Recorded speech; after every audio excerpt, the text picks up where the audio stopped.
Welcome to the online lectures for software engineering. In today's class, we'll be discussing the topic about testing.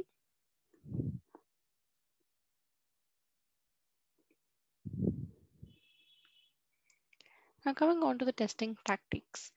Now, what is the goal of testing? Why do we perform testing? The goal of testing is to find errors within the software that you're developing. And that a good test is one that has a high probability of finding an error. Now, when you're doing testing, you're going to plan or you're going to make different test cases. Within the previous class, you've seen an example of what are test cases. Just to remind you, if suppose you are designing a Facebook page, you're going to test each and every function. If suppose you're going to check the login function, within the login function, what you're going to do, within the login function, what you need to do is basically you need to enter the email ID and you're going to enter the password. Now within this, what you're going to do, you're going to give first, you can give a wrong ID and the correct password, and you're going to see what is going to be the output. Then now here you're going to have the expected output and the output that you've got. Now expected output is this should tell you that the ID that you have entered is incorrect. So if your expected output and the output when you've compiled the actual output, that is your actual output and the expected output, if both of them are same, then means there is no error. Then the next test case can be designed when you are going to give a correct email ID and a wrong password.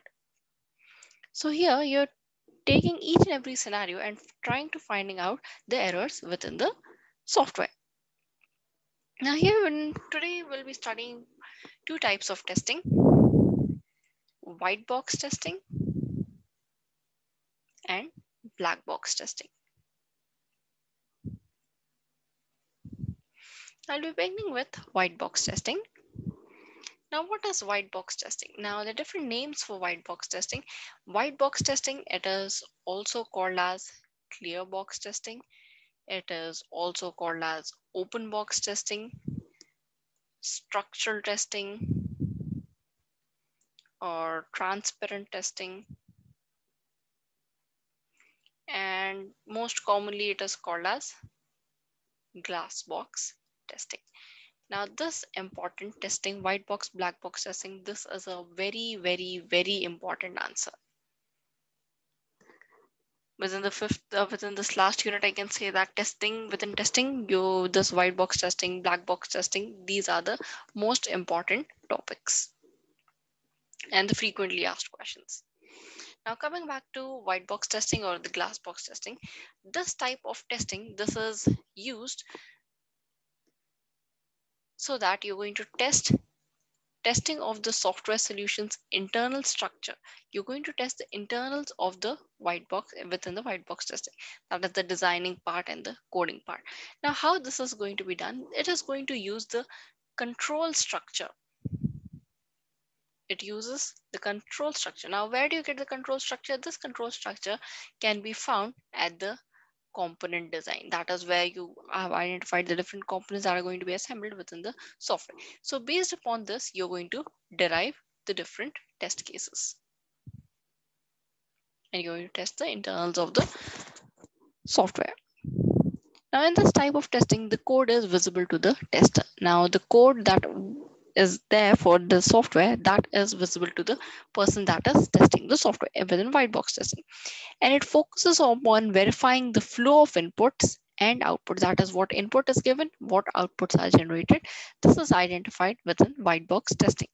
And it focuses upon improving the design, the usability, and strengthening the security of the software. Now, this white box testing has got different techniques. Now, let's begin with the different techniques within the white box testing. The first white box testing technique is called as the basic part testing. Now, within basic part testing, the first one that we're going to study is the flow graph notation. Now, within this flow graph notation, now as the name says flow graph, you're going to use a flow chart. Now, a flow chart is used to depict the program's control structure. Now, within this program, you can see that this is the sequence representation. That is, after this, the another statement might be executed. Then you've got if condition. For the condition, you're using this type of symbol, like you use a diamond symbol the same way for the if symbol is used. Then for while symbol, you would now, as this is the control, as you're focusing upon the control structure, it is showing you the different arrows. Now these arrows are called as your edges. Arrows are called the edges, or you can say those are also called as the links. And these links, they represent the flow of control. That is, control is flowing from which entity to the other entity. As you're seeing, the sequence is being flowed from one to the other. Then if statement, then while. How is while? What is until going to execute? Then if you have a case, how it is going to execute. So you're going to test the flow graph notation, that is whether the sequence is being followed or not, whether the control after the sequence, whether it is passed to the if statement or not, after if, whether it is passed to the while statement or not, whether it is executing correctly or not. So the first one, that is the flow graph notation, is done. Now the next technique is independent program paths. Now within this independent program paths, there is two steps. The first one is you're going to draw the flow graph of the entire program. Now, as you've seen within the previous case, you've drawn the control of the program. Here you're going to again draw the entire graph function, that is from one it is going to execute, second, then the third, then fourth, then fifth, then sixth and seventh. So there's a sequence. Then the next step is, step 2 is to determine the different independent paths. Now let's see what are the different paths. It's coming on to the path 1.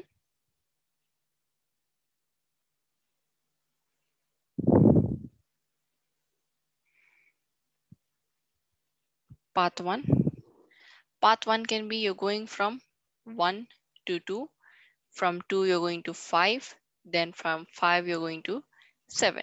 So this is one path, that is 1, 2, 5 and 7. First path. That is, this part of the code is being executed. Then let's see the another path,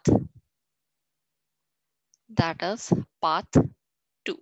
For path 2, let's see from 1 to 2, then 2 to 5, then it is going from 5 to 6, then from 6 it can go till 7. That is, here for 5, until it's true, it is going to execute one statement, then the other statement is going to be executed. For false, the seventh statement is going to be executed. So the sequence is as follows: 1, 2, 5, 6, and 7. So there's another independent path. As the name suggests that you're going to identify all the independent paths, it is going to test each and every path. Then let's go for path 3. For path 3, let's go from 1 to 2, then from 2 to 3, 1, 2, 3. Then you can again execute from 2, you can execute 5 also. So from 2 to 5, then from 5 you can execute 6 and then 7.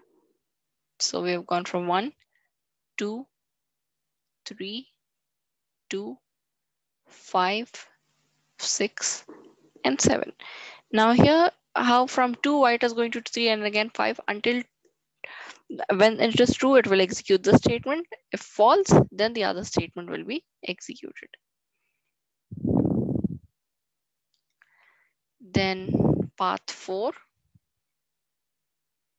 Let's see for path 4, from 1 to 2, 2 to 3, 3 to 4, then this 4 to 2, then loop.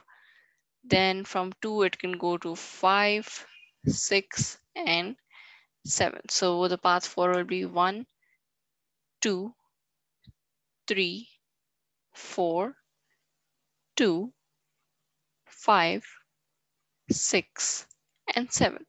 So all the different paths are going to be tested within the independent program paths. You're going to try and identify whether all the different paths, whether the program is able to execute all the different paths within the program. So this is your independent program paths.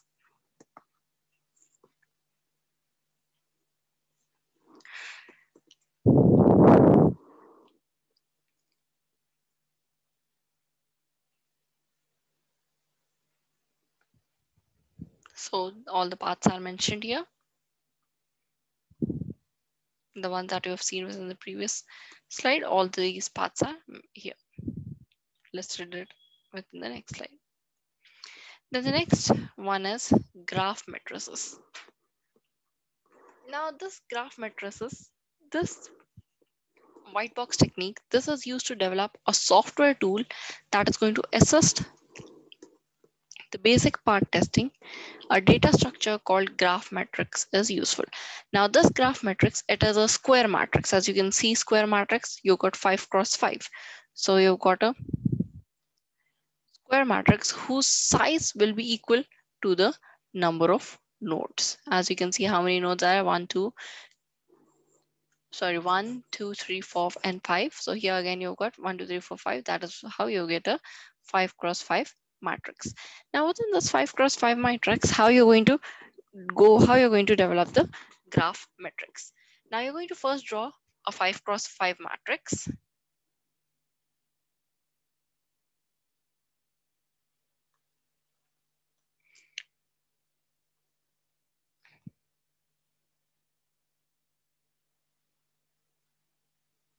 Now with this 5 cross 5 matrix, first you're going to write down about all the nodes and what are the different nodes connected to. So the first node is passing the control to the third node. So here first you got the node and it is connected to which node? 1 is connected to 3. So here 1 cross 3, it is connected via A. So here you've written A. Then next one, no. Again, C1 is connected to any other node? No. So go to the third node.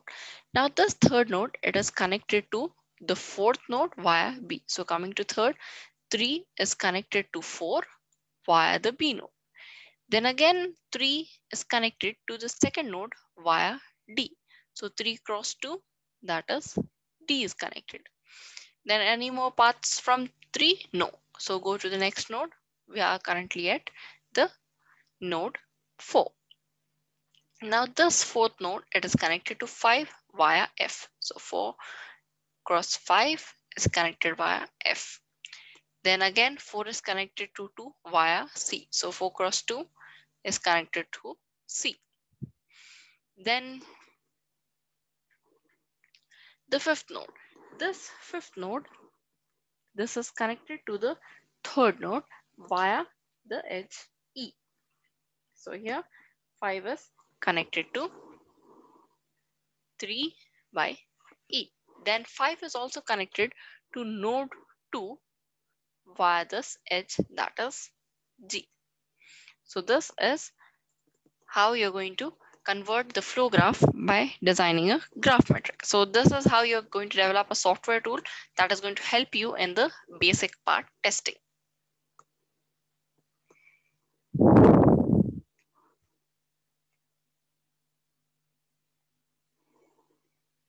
Now the next one is deriving test cases.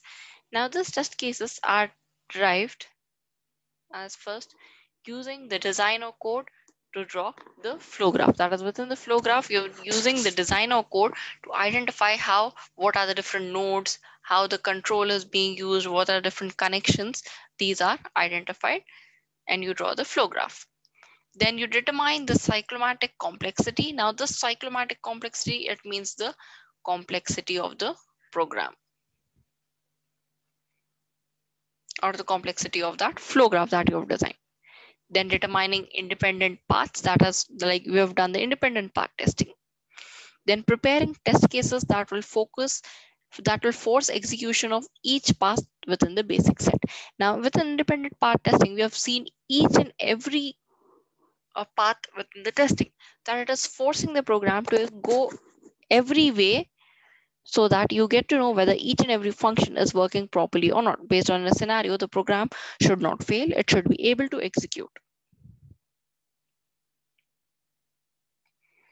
Then the next is the control structure testing. Now this control structure testing, within the control, this is the basic part testing is one of the testings for control structure testing. So within here, for the first one is the condition testing. Now you're aware of this condition testing. Now we've executed different programs. Now when you execute when you execute programs, you get some specific type of errors. You can have a Boolean operator error, that is and or not or errors, or variable errors. You can have parenthesis errors, relation operator errors, or arithmetic expressions error. So you're going to find out if any type of error exists within your code. So this condition testing is a test construction method that is going to focus upon the logical conditions. Now all of this are your logical conditions. So all of these logical conditions are being checked so that you can identify any errors within these different conditions. The next is the data flow testing. Now this data flow testing, it is going to select different test paths according to the location or the definition of the variables that you're using. So as how the data is flowing, it is based upon the different test paths and the variables that you're using within the program. Now this is a somewhat of a sophisticated technique and is not practical for extensive use. That is, you cannot use it for larger programs. This can be used only for small programs. And it is targeted for nested if and loop statements. Then the next is loop testing. Now within loop testing, you've got different types of loops. You can have a simple loop. There's a representation of simple loop. You've got a nested loop, loop within a loop. Then concatenated loops are there. Unstructured loops are there, the complex ones. So you're going to test all these different loops. But how you're going to test these loops? The first technique that we'll be using, or the first loop that we're going to test, is the simple loop. Now within a simple loop, now if within a simple loop, just assume that you want to print a particular statement for 5 times. So the value of I will be equal to I is less than or equal to 5. Until that statement, you're going to execute the statement. So where if so, one second, if we take in place of I, if we take n,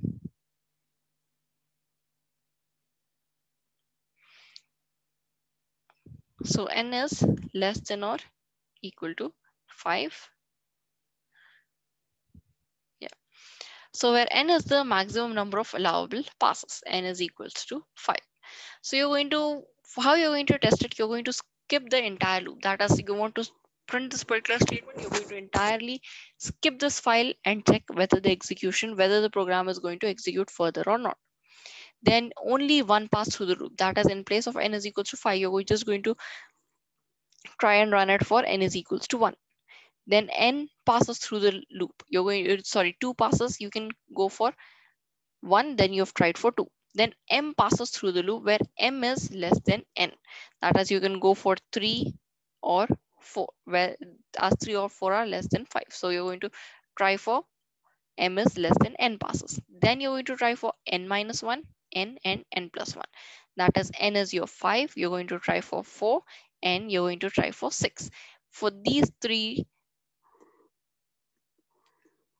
conditions, you're going to check through the loop so that you can see whether simple loop is executing properly or not. Let's go to the next loop, that is your nested loop. So you have loop within a loop. Now when you've got nested loops, you're going to start testing from the inner loop and set all the other loops to the minimum values. Then after you set all the loops to minimum value, you're going to test each inner loop that is within the nested loop. Within a loop, you're going to conduct a simple loop testing on the inner loop. Now that is simple loop testing is this technique. This are going to be applied here. From the previous page, this is going to be applied. After you've tested in the loop, you're going to go to the outer loop. And then you're going to test all the loops until all loops are tested.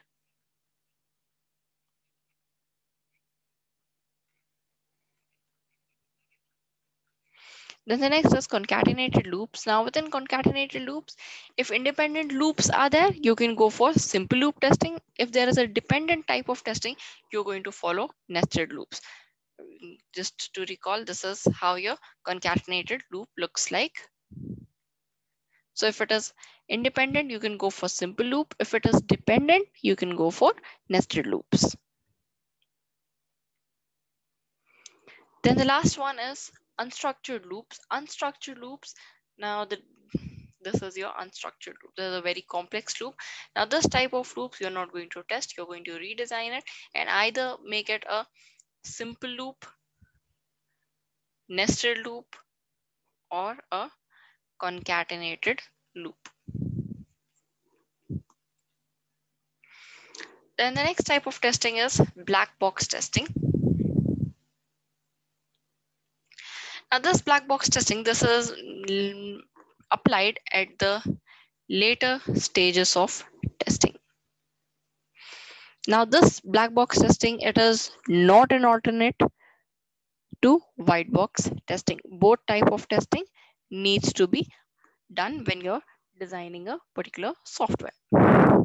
So within this black box testing, it is also called as behavioral testing. Now within this testing technique, you're going to test without looking at the internal code structure. Within black box testing, you're not going to look to the internal code structure. Now this technique is going to focus only upon the functionality of the software. That is called as the AUT, the application under test. For those, you're just going to focus upon the functionalities.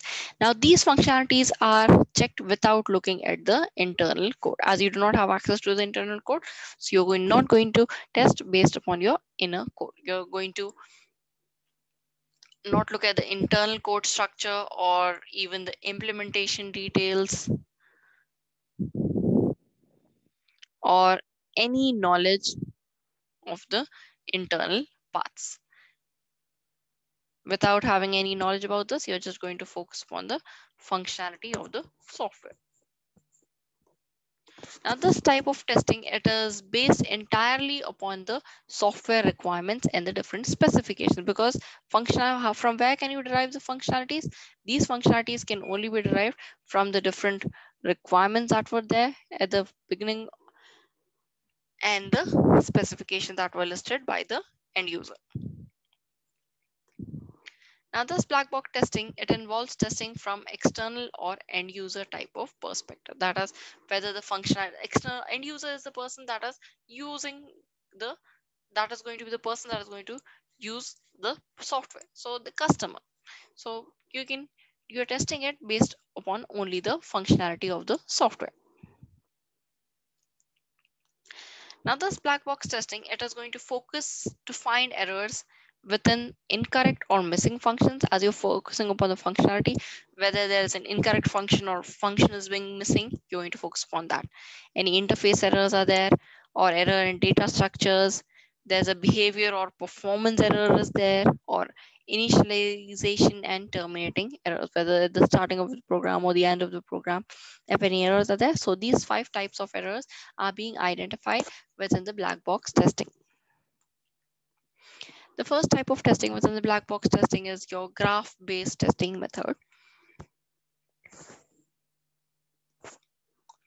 Now, within this graph-based testing method, the first step is going to be to identify what are the different objects that are there within the software. Then you're going to identify what are the different relationships. Now, the relationship is when an object is connected to another object, what is the relationship that connects the objects? Then this is the first step.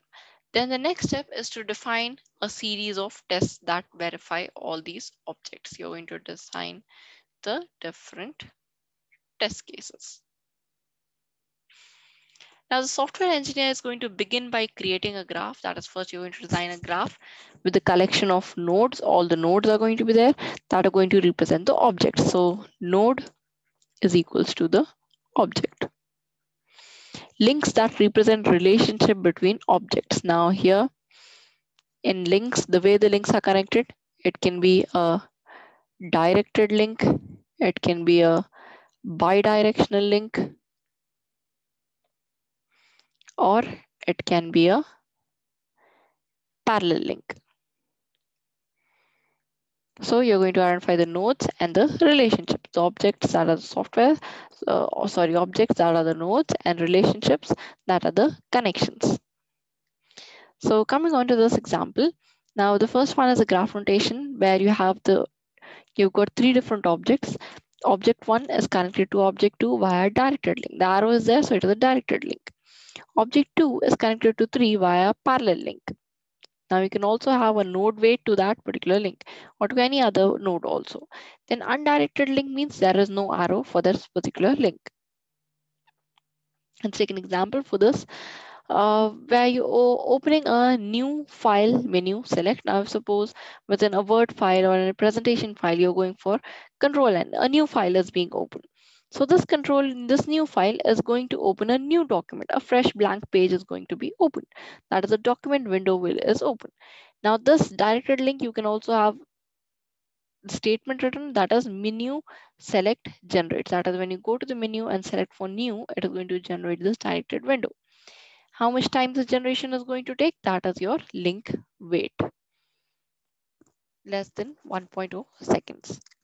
Now, giving the node weight value, that is the starting dimensions, the background colors, the text colors are defined for that particular document window. Now, this document window contains document text, or you can say document text is there within the document window. Then or else like this is a detailed process. If you're coming from 1 to 2 and 3, this is a detail. If you directly come from new file menu select, you're going to get a document. That is new file document can be represented as a document text. So this is one of the example. Coming on to equivalence partitioning. Now with an equivalence partitioning, it is going to divide the input domain of a program into different classes. This input domain is going to be split into classes of data that is will be derived from your test cases. It is going to focus upon deriving a test case that is you can uncover errors or uncover different classes of errors by reducing the number of test cases. Now, if we take an example, if you're testing an input box accepting numbers from 1 to 1000, now if you have to test numbers between 1 to 1000, you're not going to make all 1000 test cases. So here what you're going to do is that you're going to split this into two different classes. The two different classes are going to check some valid inputs and some invalid inputs are going to be checked within equivalence partitioning. Now, extended variation of this equivalence partitioning is your boundary value analysis. Like you can say this is equivalence partitioning is your first part, and this boundary value analysis, this is your second part of testing. Now this is the next part of, second part of, you can say, equivalence partitioning.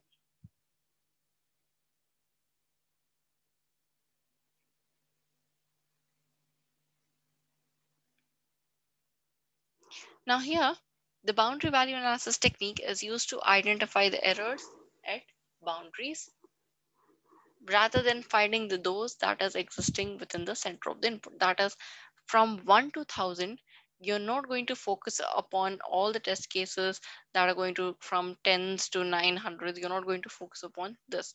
Whether you're going to focus upon only on the boundary that is from near to 1 and near to 1000. Now for 1, it can be 0, 1 and 2. For 1000, it can be 999, 1000 and 1001. So here, these are your two boundary conditions. Now the test case for the input box for test accepting numbers from 1 to 1000 is going to be test cases with test data exactly as input boundaries. That is the values of 1 and 1000 in our case. That is the test case is going to test values for 1 and 1000. How it is going to test? The test data with values just below the extreme edge of input domain, that is 0 and 999. Just below means just below 1 is 0. Just below 1000 is 999. So you're going to test 0 and 999 first. Then test data with values just above the extreme edge. That is, you're going to take data here as your test data is going to be 2, extreme edge is going to be 2, from or 1000 it is going to be 1001. So this is your extreme edge. You're going to test first the just below the extreme edge and just above the extreme edge. The boundary value analysis is often as part of stress and negative testing. Now, stress testing is when you increase the load to a particular software, whether the system is going to give the same accuracy and performance. That is called as your stress testing. So this is the boundary value analysis. This is a combination, or you can say a continuation of your equivalence partitioning. For the equivalence partitioning, you're going to make use of the boundary value analysis technique.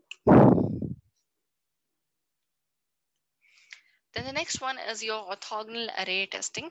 Now, this orthogonal array testing is systematic and a statistical way of a black box testing technique that is used with number of inputs to the application under test is small but too complex for an exhaustive testing.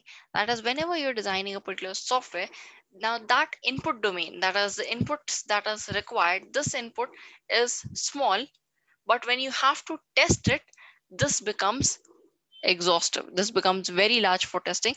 At that case, you make use of the OAT testing. Now, if you take an example of that, that is if you're testing, if you have three parameters, now the input is very small, the input is three. But when you have to test this, and each of these parameters has three different values. So the different test cases that will be generated will be 3 to the power 3, that will give you the value of 27. So if you use the orthogonal array testing, it is going to reduce the test cases to the value 9. That is, testing 3 is fine, but if these three have three different parameters, testing 27 is difficult. So this is going to reduce it to 9. But how it is going to reduce it to 9? It is going to remove the repeated decisions are going to be removed from the decision table within OAT. So this is your black box and white box testing techniques. Both answers, black box and white box, these are very, very important. Black box testing, white box testing, very important answers from the testing chapter.